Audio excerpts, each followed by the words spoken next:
Udara di ruang ujian terasa menekan, dingin menusuk kulit.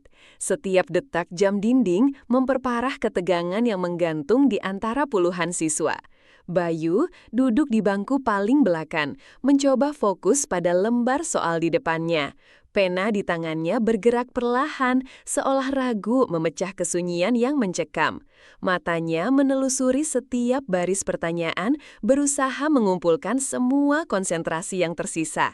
Hatinya berdebar kencang antara harapan dan kecemasan. Suara langkah kaki Bu Renata, guru mata pelajaran sekaligus pengawas ujian, memecah keheningan. Sepatu haknya beradu dengan lantai keramik, menciptakan irama tegang yang bergema. Matanya yang tajam menyapu setiap sudut ruangan, mengawasi setiap gerak-gerik siswa. Bayu merasakan tatapan itu berhenti padanya sejenak, namun ia berusaha mengabaikannya, terus fokus pada soal yang belum terselesaikan. Langkah Bu Renata semakin mendekat, berhenti tepat di samping meja Bayu. Aroma parfumnya yang kuat menusuk hidung Bayu. Tanpa berkata-kata, Bu Renata membungkuk, matanya menyorot curiga ke arah bawah meja Bayu. Jemarinya yang ramping bergerak cepat, meraih sesuatu dari saku celana Bayu yang sedikit menyembul. Jantung Bayu berdebar tak karuan, bingung apa yang sedang terjadi. Dengan suara menggelegar yang memecah konsentrasi seluruh kelas, Bu Renata mengangkat secarik kertas kecil. "Bayu, apa ini? Kamu mencontek kan?" Tuduhan itu menusuk telinga Bayu seperti belati. Seluruh pasang mata di ruangan kini tertuju padanya, menghakiminya. Wajah Bayu memerah padam antara kaget dan malu yang tak terperi. Bayu mencoba menjelaskan, namun kata-kata tertahan di tenggorokannya. Tenggorokannya tercekat oleh rasa malu dan amarah yang tiba-tiba meluap. Kepalanya tertunduk, tak sanggup membalas tatapan menghina dari Bu Renata maupun teman-teman sekelasnya. Ia merasa seolah bumi menelannya bulat-bulat, ingin menghilang dari pandangan semua orang. Bisik-bisik mulai terdengar di sekeliling. Beberapa teman yang sering meremehkannya mulai mencibir, mata mereka penuh ejekan. "Sudah kuduga," bisik salah seorang. Suaranya cukup keras untuk didengar. Hati Bayu hancur, merasa seolah semua orang kini melihatnya sebagai penipu, padahal ia tahu ia tidak melakukan apa-apa. Tanpa belas kasihan, Bu Renata merampas lembar ujian Bayu yang sudah terisi sebagian. Dengan gerakan kasar, ia menyobeknya menjadi 2 bagian di depan mata semua siswa, lalu melemparkannya ke lantai. Suara sobekan kertas itu mengoyak hati Bayu, bagai merobek harapannya untuk mendapatkan nilai bagus. Bayu terdiam membeku, menatap kosong pada sobekan kertas ujiannya yang tergeletak tak berdaya di lantai. Usaha dan kerja kerasnya selama berhari-hari kini musnah dalam sekejap. Air mata tertahan di pelupuk matanya, namun harga dirinya terlalu besar untuk membiarkannya tumpah. Hatinya terasa remuk redam, dipenuhi rasa tertindas yang amat sangat. Suasana kelas mendadak hening mencekam. Tidak ada yang berani berbicara, seolah takut menjadi target selanjutnya. Bayu merasa semua mata mengutuknya, memvonisnya tanpa pembelaan. Rasa putus asa menyelimuti dirinya, menjadikannya patung hidup di tengah keramaian yang seolah mencemoohnya. Dengan bahu merosot dan langkah gontai, Bayu meninggalkan ruang ujian tanpa berkata apa-apa. Penghinaan itu terasa sangat berat, menindih setiap langkahnya. Ia berjalan di koridor sekolah yang terasa begitu panjang, sendiri dalam kehancuran batinnya. Bayangan tatapan menghina dan sobekan kertas ujiannya terus berputar di benaknya. Malam itu, di kamar kontrakan kecilnya yang remang, Bayu termenung. Soal ujian yang dirobek Bu Renata tergeletak di meja belajarnya, menjadi pengingat pahit akan insiden siang tadi. Rasa malu bercampur amarah masih menggelayuti hatinya. Ia merenungkan bagaimana nama baiknya tercoreng tanpa alasan yang jelas. Pandangannya beralih dari sobekan kertas ke buku-buku tebal di rak kecilnya. Matanya yang semula meredup, kini menyala dengan tekad baru. Ia tidak akan membiarkan penghinaan itu menjadi akhir dari segalanya.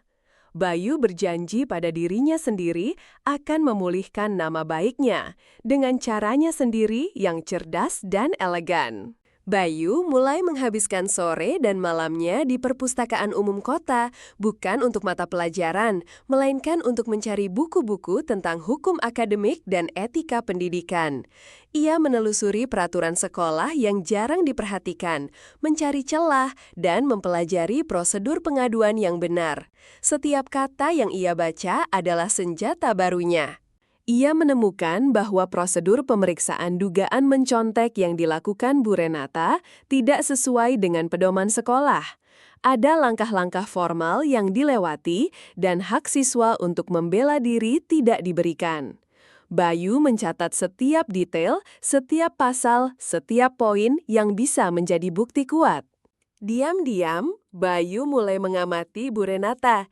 Ia memperhatikan bagaimana guru itu mengawasi ujian, bagaimana ia berinteraksi dengan siswa, dan pola-pola yang sering ia lakukan. Bayu menemukan bahwa Bu Renata seringkali bertindak impulsif, mengabaikan prosedur demi kesimpulan cepat. Catatan kecil yang dituduhkan sebagai contekan itu sebenarnya adalah catatan ringkasnya tentang prosedur ujian ideal yang ia pelajari dari sebuah buku motivasi. Ia menyimpannya sebagai pengingat untuk fokus. Ironisnya, catatan itulah yang menjadi bumerang bagi Bu Renata. Suatu siang di perpustakaan, Rina, seorang teman sekelas yang pendiam dan jarang bersosialisasi, melihat Bayu tenggelam dalam buku-buku berat. Ada kilatan simpati di mata Rina, seolah ia mengerti beban yang ditanggung Bayu meski mereka tak pernah bertukar kata tentang insiden itu. Bayu menyusun senjata pembalasannya, sebuah laporan detail berisi poin-poin pelanggaran prosedur dilengkapi dengan kutipan dari buku panduan sekolah. Ia melatih dirinya untuk menjelaskan semuanya dengan tenang, logis, dan tanpa emosi yang meluap-luap. Ia kemudian mendekati Pak Budi, guru BP yang terkenal bijaksana dan adil di ruang guru. Bukan untuk mengadu, melainkan untuk bertanya tentang bagaimana prosedur pengaduan yang benar jika seseorang merasa haknya dilanggar di lingkungan sekolah. Pak Budi, tanpa tahu maksud tersembunyi Bayu, menjelaskan dengan rinci. Tekad Bayu kini membara kuat. Ia merasa ada kekuatan baru dalam dirinya, kekuatan yang lahir dari kepahitan dan kerja keras. Pembalasannya bukan dengan kekerasan, melainkan dengan kebenaran dan logika. Ia akan menunjukkan bahwa keadilan akan selalu menemukan jalannya, meski melalui jalan yang sunyi dan berliku. Beberapa hari kemudian, sebuah rapat Dewan Guru dan Kepala Sekolah digelar untuk membahas insiden ujian Bayu. Bu Renata, dengan wajah angkuh, memaparkan tuduhannya lagi, penuh keyakinan bahwa ia telah bertindak benar.